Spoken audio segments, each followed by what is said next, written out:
হবেন মিথ্যা কথা বলে ওটা হবে? আর একজনের অধীনে থেকে নেতা হওয়া যায়? মুসা আলাইহিস সালামকে আল্লাহ মুসা বানাবেন সেই জন্য ওই মিশরের সবচেয়ে বড় মানুষের, ধনী মানুষের বাড়িতে রেখেছেন। কার বাড়িতে? ফেরাউনের বাড়িতে।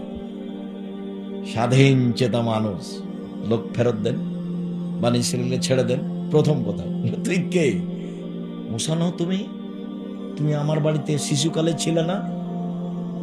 তোমাকে আমি লালন পালন করে এলো খোটা। এটা একটু পরে মুসা আলাইহিস সালাম বলবেন, এই তুমি আমাকে খোটা দিয়েছো, তুমি আমার প্রতি অনুগ্রহ করে খোটা দিয়েছো।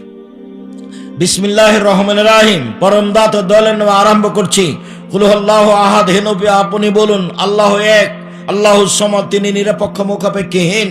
লাম ইয়ালিদ, তিনি কাউকে জন্ম দেননি। ওয়ালাম ইয়াকুল লাহু কুফুয়ান আহাদ, তার সমকক্ষ কেউ নেই। আল্লাহু আকবার।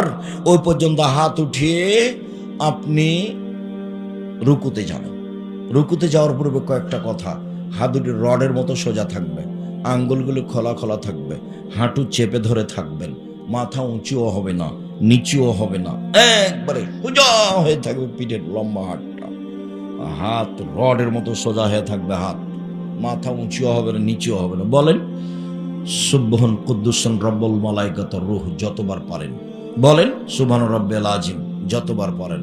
বলেন সুবহানাজিল জাবরুতি ওয়াল মালাকুতি ওয়াল কিবরি ওয়াল আজমা যতবার পড়েন। বলেন সুবহানাকা আল্লাহুম্মা রাব্বানা ওয়া বিহামদিকা আল্লাহুম্মা গফিরলি যতবার পড়েন। 3 বার 5 বার 10 বার একটাও ঠিক নাই।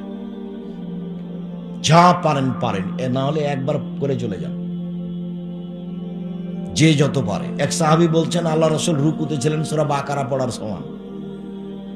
নেন তাহলে রাসূল সাল্লাল্লাহু আলাইহি ওয়াসাল্লাম কত লম্বা সময় রুকুতে ছিলেন। এবার উঠেন সামি আল্লাহু লিমান হামিদা, ওই পর্যন্ত হাত উঠিয়ে হাতটা একবারে সোজা ছেড়ে দিবেন, একবারে আর বুকে মাখবেন না, সোজা ছেড়ে দিয়ে বলবেন সামি আল্লাহু লিমান হামিদা রব্বানা লাকাল হামদ হামদান কাসীরান তাইয়িবান মুবারাকান ফি।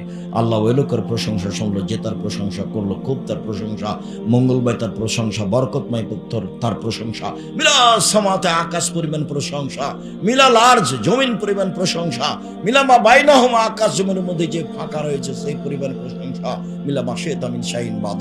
কত যে তুমি চাও, যত চাও তত তোমার প্রশংসা। কত আর বলি, আরো অনেক দোয়া আছে, দাঁড়িয়ে দাঁড়িয়ে বলবেন। তারপরে সিজদায় যাওয়ার পূর্বে আপনার সাথে জরুরি কয়েকটি কথা।